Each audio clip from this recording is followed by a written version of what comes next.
Hey everybody, I'm Matt Shares, host of the SBI podcast. My guest this week is Gabe Larson, the VP of InsideSales Labs for InsideSales.com. Gabe and I spend a bunch of time talking about a behind-the-scenes look at building and operating one of the best sales development rep teams that we've ever had the benefit of taking a look at. I really hope you enjoyed the show. From SBI's Executive Briefing Center in Dallas, Texas, the most watched and listened to content in B2B sales and marketing, it's the SBI podcast with your host, Matt Shares.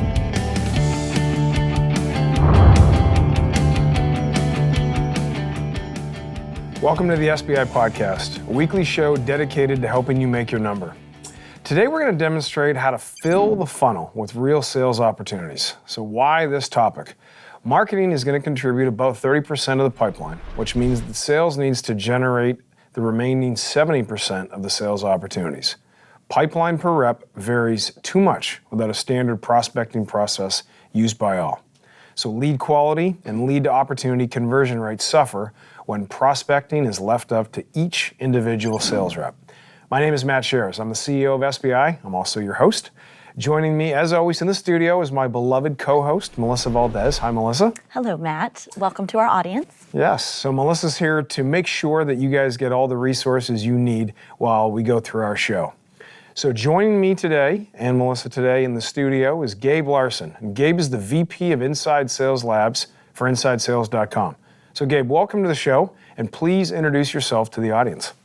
Yeah, it's exciting to be on. I'm a fan of SBI and excited to be part of the show today. So I've been with Inside Sales 5 years. I run what we call labs, as you alluded to, and that's really our research, best practice, and experimentation group at InsideSales.com. Wow, and so Gabe, InsideSales.com is fairly well known, right? Got a good brand. Is the Labs group, how should somebody in the audience think about the Labs group and its potential application relative to what you all do?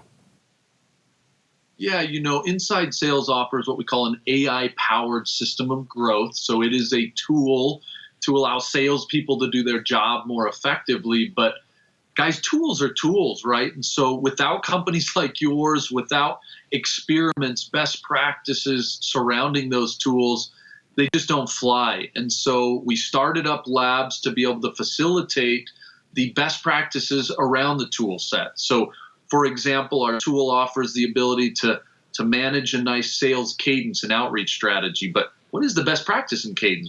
What are the 6 activities you can do? How many should you do? Right. Et cetera, et cetera. And so that's where Labs comes in and provides that information. Very good.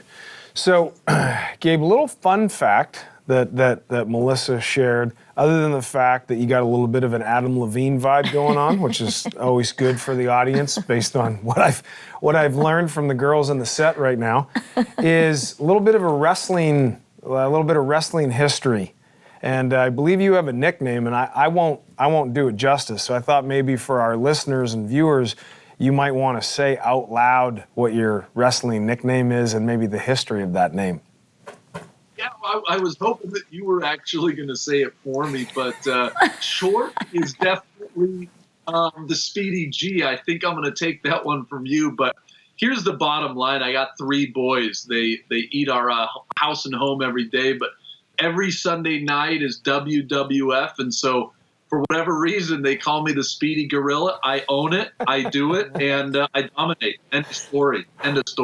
I love it. Listen, man, when your name is Speedy Gorilla, you have to own it. So that is fantastic. So Melissa, that's a hard thing to follow, but our audience might want to follow along on the show. So can you let them know how they can do that? Absolutely. If you'd like to follow along with Matt and Speedy Gorilla, please turn to your How to Make Your Number workbook for 2018. We will be in the sales strategy section on prospecting.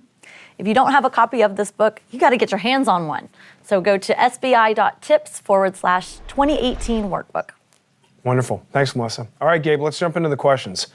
So give us a sense, so we kind of orient ourselves, about your sales organization and really the various roles that are involved in prospecting for new business. Yeah, this has become an interesting concept, I think, especially in the tech space. How do you build that go-to-market strategy when it comes to structure? And we've kind of broken it down into three key areas of small businesses, medium business, and more or less enterprise business. But to facilitate a bigger pipeline, we jumped on the train, and we've had it for a long time, what I consider to be one of the biggest innovations in sales in the last decade, and that is that sales development team. So we are basically structured in the following format. For the SMB side of things, we get about 35,000 inbound leads a month, and they're facilitated or followed up on by, certainly the reps come and go a little bit, I'll be the first one to admit, but about 15 to 19 sales development reps that we call inbound sales development reps. Okay. Facilitating the mid-market, we have a outbound generated sales development team. Those guys, again, partnering with their account executives and, work in the associated territories, and then a very similar motion on top with the enterprise team, even a closer relationship with an outbound sales development team there. So those three teams have been kind of the mark of facilitating just a better pipeline growth here at InsideSales.com. So, Gabe, that's fascinating. I mean, the fact that you all have stratified the SDR function. So some people have an SDR function. It's all things to all people, going up and down the vertical stratification stack, if you will. You guys have taken it to another level, and obviously you've got a ton of inbound demand. Understand that. So what was the driving force to develop the SDR team, I guess, first off, and then talk a little bit about sort of the work and the research that went into that? Yeah, I mean, guys, it's certainly been an evolution. This was a handful of years, but one of the things we found was that our inbound leads were closing at 8 times the rate of our cold calling efforts, our outbound leads, if you will. Wow. And that was a true A/B test where we literally hired 5 cold callers, spent about $8,000. This was over a couple month period, and then put $8,000 in Google, and then watched the numbers to kind of see how they came out. And long story short, inbound just killed it. Now, the next piece was, okay, so we should maybe have somebody taking this inbound demand. But the interesting thing was we found this speed to lead. And so we said, oh my goodness, if we send a lead directly to a closer and they don't get to it for typically, 12 or 24 hours, it starts to hurt the numbers. So we did a big research study with MIT and found, if you can respond to somebody in less than 5 minutes, which is difficult, I get it, your contact rates go through the roof, and so do your qualification rates. Now, Harvard picked that up and said, wait, people only buy for the 4 Ps, price, promotion, place, etc. But we introduced something called speed, and you can actually qualify people better based on speed. So that was the kind of the forward thinking of, we've got to have a dedicated inbound sales development team that they're responding to those people as fast as possible. So that's one piece of it. And then the second piece kind of follows, the outbound side is a little different research, but any comments or thoughts on that? Yeah, I mean, so Gabe, I would tell you this. I mean, the fact that you all were as market-based, and you went out and you did the research to understand your customers and your prospects, what the expectations were relative to the demand that you all were creating. I mean, that's a first best practice. So my compliments to you on that. I think the second thing is the agility with which you adjusted and the fact that you ran an A/B test. So for those listening in on the audience right now, thinking about generating more pipeline, I don't believe there's a sales leader I've ever met who said, yeah, you know what, I'm sufficiently good, I don't need any more. You think about that A/B test and rapid iteration when you are doing those tests so that you can actually understand what's working. So you do that, Gabe. This is like a no-brainer for the executive team to make this decision. How did you then think about percentage of leads that marketing should be driving versus percentage of leads that sales should be driving? And then I'm assuming you probably stratified that with your 3 segments relative to what your expectations were. Talk a little bit about that. Yeah, I mean, that's just, that's playing a little bit of Russian roulette sometimes. I mean, it's a hard game to play between marketing and sales. And, our inbound sales development team, they do report into marketing. and we kind of look at a pipeline together, and then the outbound team falls more into sales. But I mean, the baseline concept was, look, when we're generating that number of leads, and I think this is typical, most of them are minnows, most of them are small businesses. And so we're feeding, in most cases, 60, 75% of our small business team through marketing initiatives. Yep. As you move up that ladder into mid-market and enterprise, hey, I wish we had a secret formula for it, but those numbers start to decrease, more into the 40s and then even into the 30s and 20s as we talk about our real enterprise or global business. And so those numbers we always want to improve, but that's just kind of been where it's been at, is between how much should marketing do versus how much can sales kind of expect to do. In mid-market and enterprise, Gabe, have the percentages changed over time as you think about, if we were drawing a pie chart, and for those listening, if you think about at the top of the show, what we've historically found in the last couple of years, it's been 30 by marketing, 70 by sales. So a great hunter needs to have a prospecting methodology, not just depending on marketing, because you just can't keep up enough. Has the distribution changed relative to mid-market and enterprise, and has there been anything that you've done with the team to improve their capabilities? Yeah, I mean, for a long time we were just kind of an inbound shop. I mean, that type of lead volume, 30,000 plus, and again, I'd say 30,000 plus, those are inquiries, right? So let's get our language correct. Yeah. Not all of them are flowing through. And we've got a pretty robust kind of distribution engine model going there. But so absolutely things have changed over time. And more of that has been to kind of two key things. One is just a greater understanding and appreciation of an account-based marketing strategy, rather than just getting leads off websites and virtual events and webinar. I just did a webinar yesterday, about 1,000 people showed. I mean, we can get inquiries that way, but this one-to-one that we call fishing with dynamite, we don't believe in fishing with nets or fishing with spears. That's a ridiculous analogy, frankly.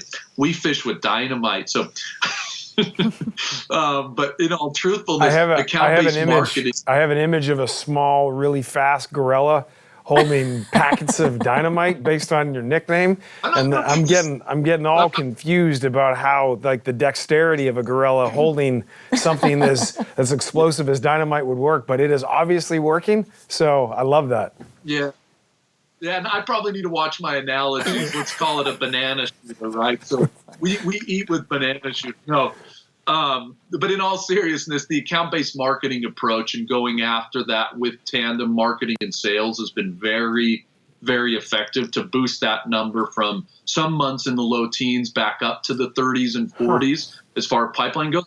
However, the second thing that we've really developed that I think has been effective is, from a sales perspective, taking this idea of the sales rep is the CEO of the territory.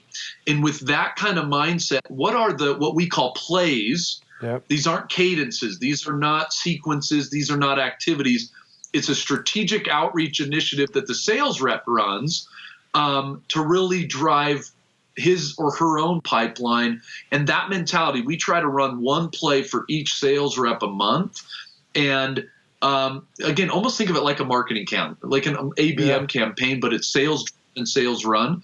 That kind of mindset is totally changed the game as well, I think. So last question, and then we'll take a quick break, Gabe. So if I understand you correctly, when you talked about marketing and sales running ABM in the mid-market and enterprise, both entities actually are doing things at the same time into those same set of accounts, but they're orchestrated relative to specific buyers. Did I get that correctly? So you're hitting them through two lenses? Yeah, I mean, sometimes it's two lenses. Sometimes it is split. You go after B accounts, I go after A accounts. But think of it like ABM and ABS. We want ABM to be running with certain accounts, and then account-based sales, these account-based sales plays to be running on different accounts. Got it. Very good. Okay. Great first segment. So we're going to take a quick break from the interview. And Melissa's got a tool that she would like to share with our viewers and our listeners. Yes, Melissa? absolutely. So for those of you out there who just received your revenue target for the year, you might be wondering, how am I going to make my number? Well, SBI has developed an interactive web assessment for you. It's a self-assessment to see how your go-to-market strategy compares to the emerging best practices of leaders, market leaders. And what you get is an output of what you need to do to get from point A to point B. So who doesn't want a roadmap of how to make their number? I'm in. Right? I'll take it. So to get this fantastic tool, you will go to sbi.tips/revenue growth diagnostic. So you're listening to the SBI podcast. I'm Matt Shares, and today's guest is Gabe Larson. Gabe's the VP of InsideSales Labs for InsideSales.com. And today, Gabe and I are demonstrating a behind-the-scenes look at how the sales team at InsideSales.com sets up their team for success by filling the sales funnel with real opportunities. So we're going to jump back into the questions. So Gabe, we talked about the setup and the architecture and the structure and the stratification in the first segment. Let's talk a little bit about execution. How do you make the prospecting process easy to execute with technology? Yeah, I mean, it starts, we live in this world because we sell sales technology. And truth be told, we found a handful of years ago, we were noticing kind of retention numbers to slip a little bit. And there always is going to be the shiny object syndrome, right? That's with our customers, and we run into it as well. But, a couple things we like to make sure are always in place to make sure things are actually working. One is any project we got to have an executive sponsor on. So we recently have, integrated LinkedIn Navigator into kind of the sales process, and we needed an executive sponsor to that. Number two is we have what we call an operations committee, and that operations committee is basically designated to be the middle person between the sales team and really that executive sponsor on any project like this. And again, I'm using Navigator it's just a concept. So those are kind of the governance structures. One meets every month. That's the kind of the governing committee. And then every week the operations committee gets together. But with that structure in place, we always do start with a process map. I am a process mapping, junkie. I got about 250 of them that I've collected over the last 5 years. Sometimes I challenge people to send them to me because I love to see them, but always need a process map in place, knowing which levers we're going to pull. With those three pieces, a governing structure, an ops committee, and a process, we can usually kind of throw the technology in, and then certainly watch the results, right? Where is it actually working or not working? But that's been somewhat of a recipe for success as we've implemented our own technology, LinkedIn Navigator, etc. So then, this is probably going to be a layup question, but it's I'm sure that the viewers and the listeners want to hear it. So what process does your SDR team use to execute the prospecting process at InsideSales.com? Yeah, I mean, we go through it again. This is one of the great things. We just did a research study on sales development, largest of its kind. We had 1,000 companies participate. Fascinating to see some of the results. But one of the big things that teased out of that was there's no such thing as a one-size-fits-all when it comes to sales development. And there's really a couple key categories that you got to be thinking about, and this will answer your question. But number one, are you relational or transactional, right? Are you going after big whales, or are you going after minnows? With that in mind, you're going to have a completely different process. And then underneath that, are you inbound or are you outbound, or are you frankly a blend? Just the study really revealed that it's just, again, a completely different process and talk track and experience on that. So let me just go with that in mind to our outbound team. Our outbound team basically follows a 4-step process, and that is identify, connect, qualify, and pass. Our playbook is built around that. Our best practices are built around that. It's just a 4-step process that we've really kind of identified. We have a sales development certification around that. That's kind of where we live and eat and drink. That's great. So a certification. So if I understand that correctly, my understanding, and when we've implemented certifications, Gabe, sometimes they can result in promotion, being eligible for some level of a longer term or a management bonus as you move from, whether it's the belting methodology, to follow martial arts, or whether it's a 101, 201, 301. Are you guys at that level relative to certifications? The thing one of the advantages of our business is that we sell what we do, right? I mean, our model is something that we often will try to put in other places with the technology to support it. And so that sales development certification is actually something we offer to the market. We've had many sales development reps go through that. So that's a nice side benefit I just wanted to throw out there. In conjunction with our internal piece, right, we do play the farm model concept, right? So if you come in as a sales development rep, a lot of people, big debate, should your most junior people start on your inbound team? Should your most junior people start on your outbound team? We actually found it's better to put our more experienced people on our inbound team. Our results were better than putting our more experienced people on like the mid-market team. So again, a little bit of a side note, but think of the farm model. If I'm a new person at Inside Sales, I'd come in, I'd start on the mid-market outbound sales development team. And then I either go to the inbound team or I'd go to that enterprise team. And then I start to move my way up into an SMB closer, a mid-market closer, and then eventually an enterprise closer. And it's not working all the time, don't get me wrong, and I don't think we have it perfect, but there's some nice levels and some things to do, education certifications that would fall into that kind of 1A, AA, AAA Major League Baseball model. Got it. Very helpful. That's great. Last question in this segment, Gabe. So see the process and the methodology that you run with the team relative to the SDRs. Let's talk about marketing. How does marketing support the SDR team? And then how does the SDR team return that support back to marketing to drive content to the buyers, events, etc.? Yeah, I mean, that's a web of activities and information, right? So, again, there's kind of an inbound machine that happens. Let me just split that again real quick, right? So you've got our virtual events and our webinars and a lot of inbound demand coming in. Biggest thing on that is context. One of the biggest thing is context, right? So we have got to be able to pass. If someone watched a webinar, that sales development rep, who is an inbound sales development rep, they've got to know how long that person was on, what the webinar is. They need to have tasted and felt and experienced that webinar so that they can kind of talk about it and actually take somebody to the next level. And so I feel like there's a pretty good connection of trying to bring those two together in the way that I'm generating demand, but I'm also passing context so that we can facilitate that qualification. And then on the flip side, right, again, that outbound team, this is where that ABM and ABS, I think, has come very tight together. So, right. For example, and I won't go too far down the path, but I'll give you an example. We just sent out, as part of an ABM campaign, we've been testing different mailers. One of our research pieces says that mailers is a technology that's going to be probably very highly adopted in the next year or two, is based on, leaders' surveys. So we sent out a mailer. It was a gift.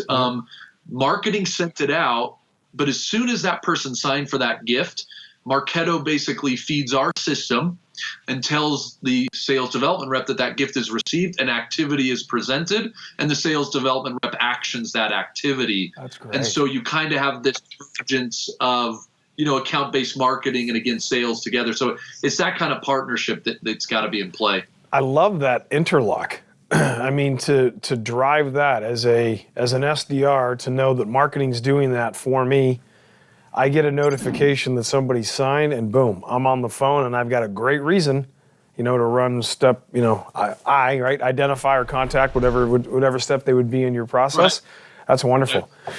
All right, so it is time for another break in our high impact session with Gabe. So Melissa, I think you've got something to share with our audience. I do. To our audience, if you can identify with anything that Gabe has mentioned today, or you want to understand how to launch and successfully operate your own SDR team, consider a workshop with one of our subject matter experts. I personally invite you to host that workshop here at the studio in Dallas, Texas. It's our multi-million-dollar executive briefing center. And to fully understand and appreciate what that means, You really have to come here and witness it for yourself. But to get a feel what's covered in these workshops, you will go to sbi.tips/2018 workbook. Thanks so much. Wonderful. All right, everybody, this is our last segment with Gabe, and he and I are demonstrating how to fill the funnel with real sales opportunities, and he has been dripping with best practices, so this has been great.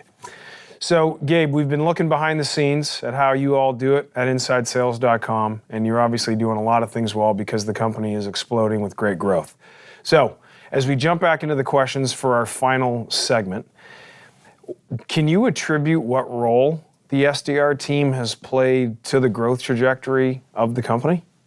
Yeah, I mean, from an actual quantification, it might be a little bit detailed, but when it comes right down to it, I mean, if nothing else, that combination of marketing with that inbound sales development team and responding quickly to those leads, I mean, such a difference in if nothing else, just customer feedback, right? I mean, a lot of people say, hey, when you're responding so fast to leads, you must have people saying, hey, that's a little too much. That's NSA, if you will. It's a little too much, right? Just press the submit button. But it's just not that way. I mean, customers say, wow, that you guys are hustling. And frankly, I want to buy from people who hustle. And so it's been, certainly the numbers back it up, but I think there's some qualitative things that just made people say, hey, these guys are drinking their own medicine. Yeah. So let's talk about that. So you've got this stratified, multi-tiered SDR function. Sounds like a great place to do it. What's the career track for somebody who comes into the SDR role? Where can they go in the sales force? Yeah. I alluded to this a little bit before, but let me see if I can tighten it down. It's, always wondering, can I go further in my career if I start in sales development? And the answer is absolutely yes. And we debated pretty heavily and decided to let the numbers decide, should you start here or should you start there? And again, we ended up saying your better people should be on your inbound team. You spend a lot of money on them. We want to double down there. So there is a career track, and that's the great thing about stratification. You can come in as a mid-market rep, a sales development rep, and move into an inbound rep, hone your skill, get to practice, move into that enterprise role. And that's sometimes a year, couple of years. But at that point, you're a pretty good prospector. Then if you want to jump into the closer role, you've got the SMB track, the mid-market and enterprise. Very rarely do we push people, obviously, from sales development into enterprise, but it was fantastic to move them into a mid-market or to a sales, an SMB type of role. And we haven't been as good at this, to be honest. We typically push them into the closer role and keep that funnel moving. But there's been a couple reps who've said, hey, I'd like to stay in sales development. I'd like to go into management, or I'd like to stay and see if I can't make more money just getting to be a level 1, 2, or 3 kind of enterprise sales development rep.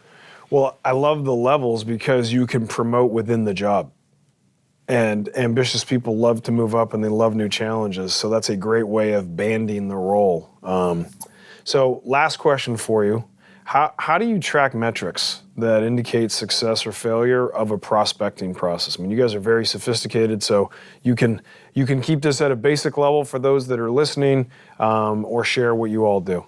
Yeah, I mean, for us, the thing that's come out of the data the most is conversations.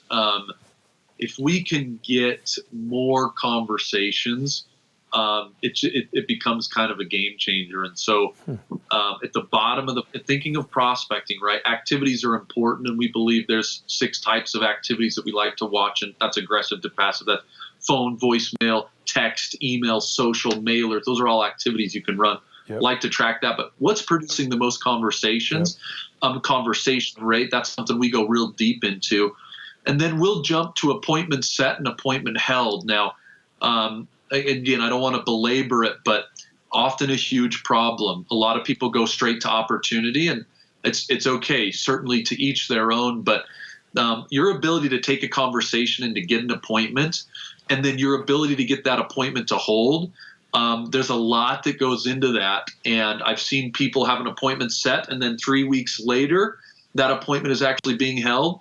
Our data says you typically got about 4 days. Every day that you don't hold that appointment, I mean, I set it Monday, and I don't actually, do it on Wednesday or Thursday or Friday. your numbers go down, your hold rates go down. That concept of immediacy. You want to set an appointment if you can for 1 day, 2 days, 3 days right after. So we go activities, conversations, go a little deep into that appointment set and appointment held. Then we'll go into opportunities accepted, and then as you move down that pipeline, stage 1, 2, 3, 4, and then to close. But that obviously moves more into the sales world. So activities, conversations, set, held, and then opportunities accepted. It's a pretty solid basis for kind of your prospecting metrics.